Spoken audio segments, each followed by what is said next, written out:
The stars are right, and that means it's time for another episode of The Whisper in Darkness. I'm your host, the man from Lang. Thank you very much for joining me today. On this episode, I am absolutely thrilled to bring you another installment of In the Know, a series of videos for new players who are just beginning to explore what the Arkham Horror LCG has to offer.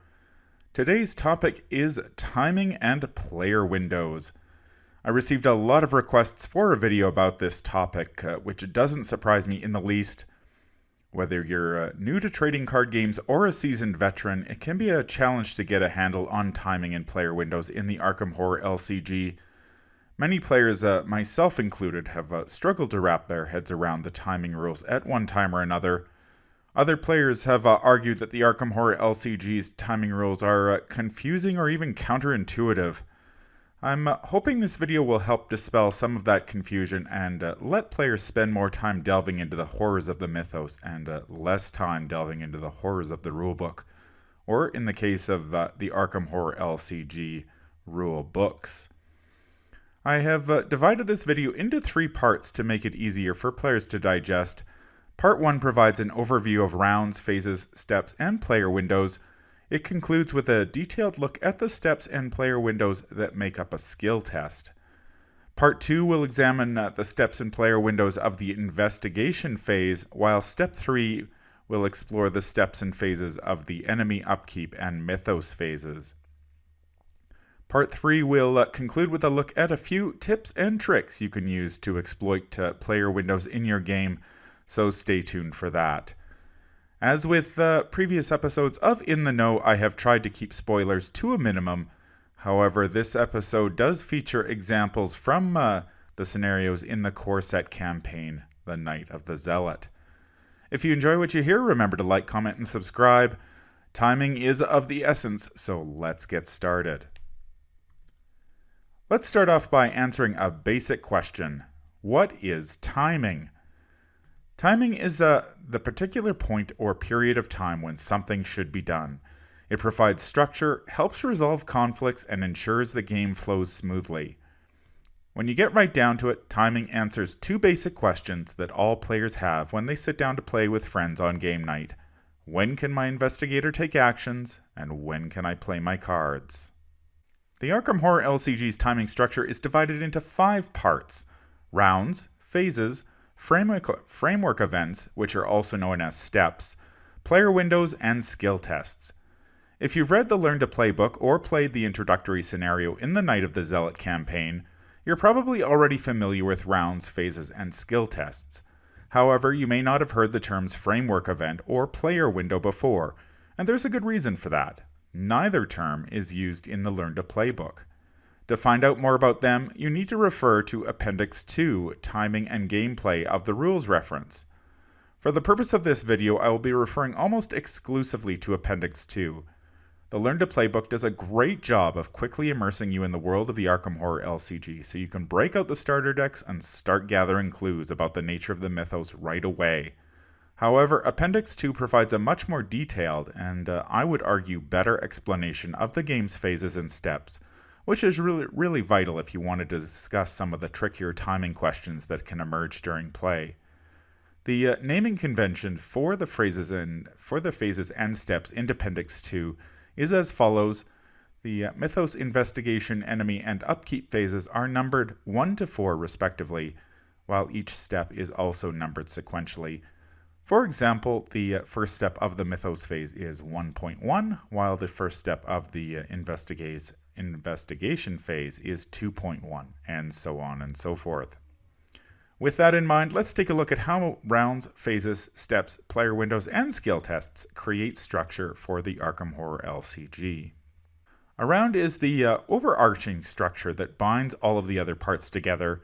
As the Learn to Play book states, the Arkham Horror LCG is played over multiple rounds, during which players place doom on the agenda, draw encounter cards, take actions, confront dangerous enemies, and gather resources in preparation for coming battles. Rounds have a well-defined beginning and an end. There are many cards that have effects that trigger at these times. The Relentless Dark Young, for example, has a forced effect that triggers at the end of the round. There are also many cards such as Roland Banks that impose a limit on how many times you may trigger an ability. In Roland's case, he may trigger his responsibility once per round. Each round is divided into 4 phases: Mythos, Investigation, Enemy, and Upkeep. Players advance from one phase to the next sequentially. The only exception to this rule is on the first round of the game when you skip the Mythos phase and begin with the Investigation phase. Much like rounds, each phase has a well-defined beginning and end.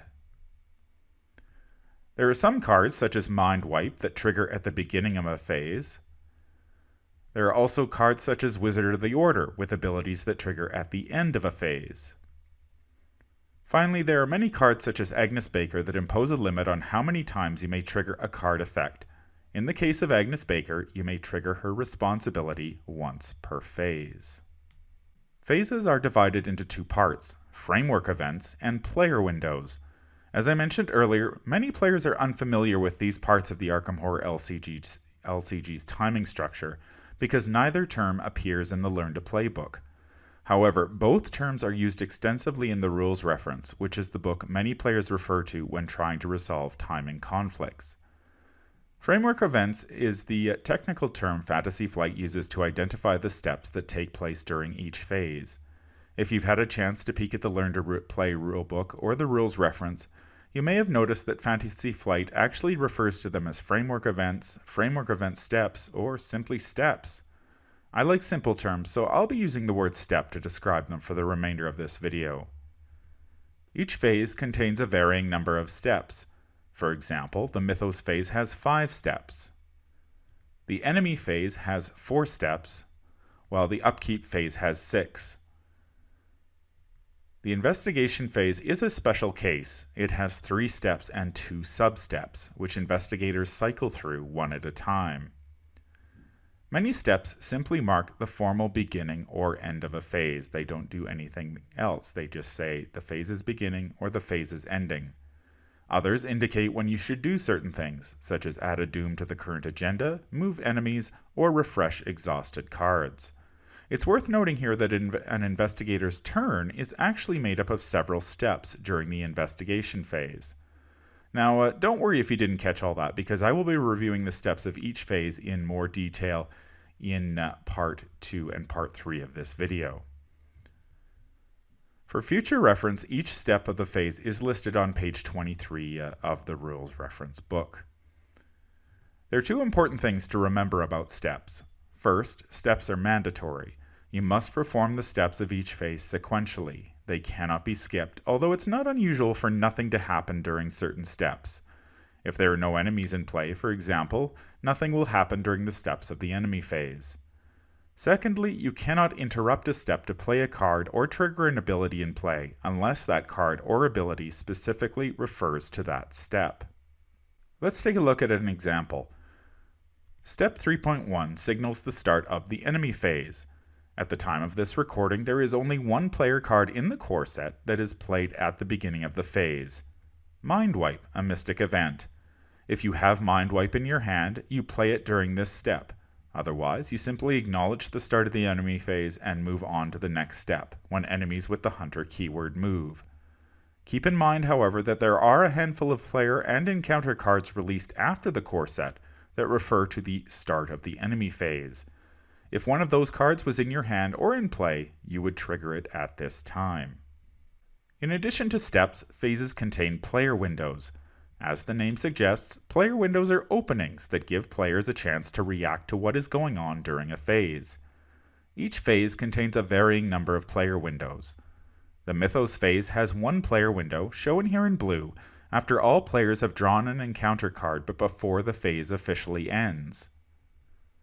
The Upkeep phase also has 1 player window, which opens immediately after the phase begins. This is your last opportunity to exhaust a card to trigger its effect before cards ready later that phase. The Enemy phase has at least 2 player windows. The first opens after enemies with the Hunter keyword move. The second opens after you have resolved all engaged enemy attacks against an investigator.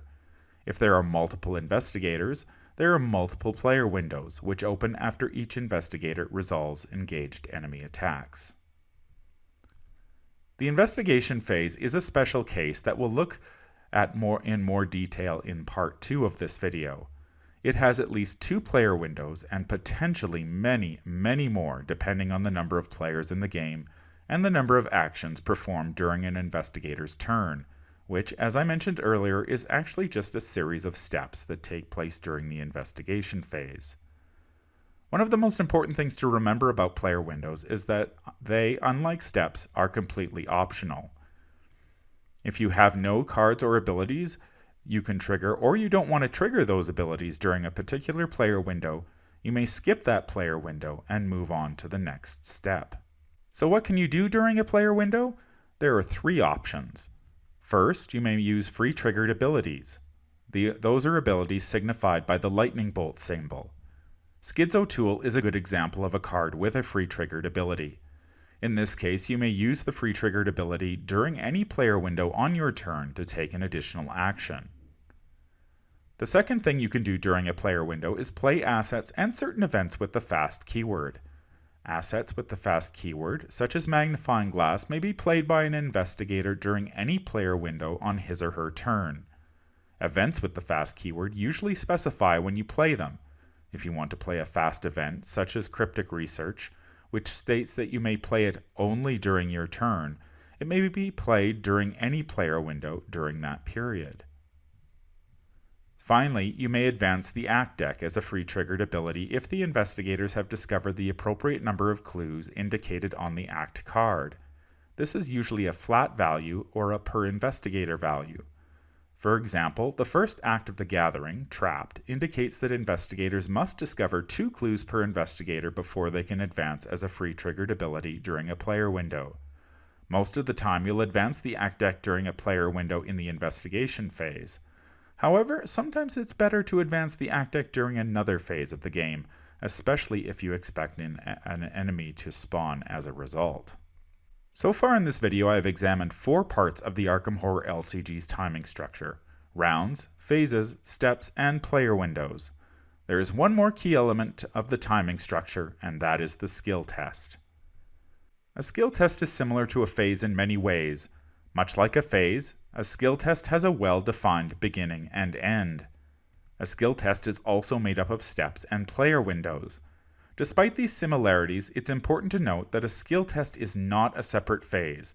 Rather, it is a string of steps and player windows nested within the framework of another phase, usually the Mythos or Investigation phase. If you initiate a skill test during the Mythos phase, for example, the steps and player windows associated with that skill test are also taking place during the Mythos phase. The same is true if you initiate a skill test on your turn during the Investigation phase. In this case, the steps and player windows that occur during the skill test are considered to be happening on your turn. This is important for assets and events with the fast keyword, such as cryptic research. You may play cryptic research during any player window that opens during your turn, and that includes player windows that open during a skill test during your turn. You're going to be making a lot of skill tests when you play the Arkham Horror LCG, so it's worth taking a closer look at the steps and player windows of a skill test, which are listed on page 26 of the rules reference. A skill test has 8 mandatory steps and 2 optional player windows, which are among the most important in the game. During step 1, players determine the type of skill test, and that type of skill test then begins. For example, if Daisy Walker takes an investigate, fight, or evade action, she initiates an intellect, combat, or agility skill test, respectively. However, if she takes a fight action with a card, such as Shriveling, a mystic asset, you initiate a willpower skill test, as per the card's game text. After the skill test begins, the first player window opens, giving the investigators a chance to react to the skill test. During step 2, the investigators performing the skill test may commit any number of cards from his or her hand to the skill test. Remember that each card committed to the skill test must have an appropriate skill icon. Other investigators at the same location may commit 1 card with an appropriate skill icon to the test. For example, if you begin a willpower skill test using Shriveling, you could commit a card like Holy Rosary to the skill test, since it has a willpower skill icon in the top left corner. You could not commit a card like Vicious Blow, however, since the skill icon does not match the skill test. In this case, it's a combat skill icon. Step 2 is followed by another player window, which gives the investigators one last chance to use free triggered abilities or play cards with the fast keyword before the skill test resolves. Once the second player window closes, players resolve the final 6 steps. These steps cannot be interrupted unless you have a card with an ability that specifically triggers during these steps. During step 3, players reveal 1 chaos token at random from the chaos bag. Cards that trigger after you reveal a chaos token or when you reveal a chaos token, such as Grotesque Statue, do so at this time. After players reveal a chaos token, they proceed to step 4, resolve chaos symbol effects. Nothing happens during this step unless the players draw a skull, cultist, tablet, elder thing, or elder sign symbol during step 3. If they draw a skull, cultist, tablet, or elder thing, they refer to the scenario reference card to determine the effect. If they draw an elder sign, they refer to the elder sign ability on the investigator's card, which they must initiate. For example, if you're playing The Gathering and you draw a tablet chaos token, your investigator will take 1 damage if there is a ghoul enemy at your location. If you're playing an investigator such as Daisy Walker, and you draw an Elder Sign token, you must draw 1 card for each tome you control when all the effects of a successful skill test are resolved during Step 7. After players resolve chaos symbol effects, if any, they advance to Step 5, which is when they determine the investigator's modified skill value. To do this, start with the investigator's base skill value and apply all modifiers, which include card abilities, appropriate skill icons on cards committed to the skill test, and the modifier on the chaos token or tokens revealed during Step 3. Let's take a look at a quick example. Daisy Walker has a Holy Rosary and a Shriveling in play. Daisy decides to take a fight action with Shriveling to attack an enemy, which begins a willpower skill test during Step 1. During Step 2 of the skill test, Daisy commits a copy of Guts in her hand to the skill test. During Step 3, she reveals a -2 Chaos token. Daisy has a base willpower of 3. Holy Rosary has an ability that adds 1 to Daisy's base skill value. The 2 willpower skill icons on Guts also add 2, while the Chaos token subtracts 2 for a modified skill value of 4. After determining the modified skill value for the skill test, players advance to Step 6 when they determine the success or failure of the skill test by comparing the modified skill value to the difficulty of the skill test. If the investigator's modified skill value is equal to or greater than the difficulty, the skill test succeeds. Otherwise, it fails. If the investigator automatically succeeded at the skill test, the difficulty for that test is considered to be 0. If the investigator automatically failed the skill test, say because he or she drew the Tentacle Chaos token, the investigator's modified skill value for the test is considered to be 0, and the skill test fails regardless of the difficulty. Let's take another look at the previous example. We've already determined Daisy's modified skill value is 4. If the difficulty of the skill test is 4 or less, the skill test succeeds. Otherwise, Daisy will fail. If Daisy drew the Tentacle Chaos token instead of the -2, the skill test would automatically fail. That means Daisy's modified skill value is equal to 0, and the skill test fails regardless of the difficulty value, and that includes if the difficulty value of the skill test was 0. There is a very little in the Arkham Horror LCG that trumps automatic failure.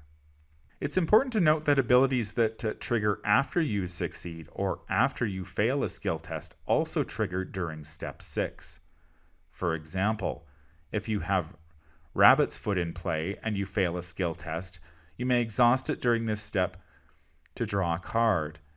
You would also play cards such as Look What I Found at this time. If you're uncertain whether a card triggers during this step, the key word here is after. If a card prompts you to do something after you succeed or after you fail a skill test, it happens during Step 6. There are steps left before a skill test is complete. During Step 7, players apply skill test results. During this step, all the effects of the successful skill test are determined and resolved one at a time. This includes effects of the skill test itself, such as the clues discovered while investigating, damage dealt during an attack, or enemies exhausted and disengaged while evading. Cards with abilities that trigger if this skill test is successful also resolve now. The key word here is if. Cards that tell you to do something if you succeed happen during Step 7. It's worth noting that if there are multiple effects to resolve, the investigator gets to choose the order. Returning to our previous example, if Daisy's willpower skill test is successful, she will deal 2 damage to an enemy with the shriveling. She will also draw a card for the guts, since it has an ability that triggers if a skill test is successful. If Daisy drew the Elder Sign token, she would also draw 1 card for each tome card she controls due to her Elder Sign ability, which also has the if trigger. Remember, Daisy gets to choose the order in which these effects resolve. She can draw the cards first, then damage the enemy, or the other way around. It's really up to her. Once players have applied skill test results, they advance to Step 8, which signals the end of the skill test. Players discard all cards that were committed to the skill test and return all chaos tokens to the bag. The order of the steps is important here for cards that target the discard pile, such as Scavenging. A survivor asset, Scavenging lets you choose an item card in your discard pile and add it to your hand after you successfully investigate by 2 or more. There's that word again, after. As we know, cards that trigger after you succeed do so during Step 6. However, cards you commit to skill tests don't enter the discard pile until Step 8, which means you cannot commit a card to a skill test and then return it to your hand with Scavenging during that same skill test. The reason is simple. The card won't be in your discard pile yet when Scavenging triggers. That's going to do it for part 1 of my beginner's guide to timing and player windows. To sum up, each round is divided into 4 phases: Mythos, Investigation, Enemy, and Upkeep. Each phase is subdivided into a varying number of steps and player windows. A skill test is similar to a phase in that it is made up of steps and player windows. However, a skill test is not a phase, rather it is a sequence of steps and player windows nested in one of the other 4 phases, usually the Mythos or Investigation phase. It's also important to note here that steps are mandatory, while player windows are not. Join me in part 2 of my beginner's guide to timing and player windows when I delve too deep into the steps and player windows of the investigation phase. Thank you for watching, and I will see you there. That's going to do it for me today. If you enjoyed this video, remember to like, comment, and subscribe. If you need to contact me, I can be reached at manfromlang@gmail.com. I'm also on Twitter at manfromlang. Until the stars are right, keep your shotgun close and your elder sign closer. Take care out there, and happy investigating.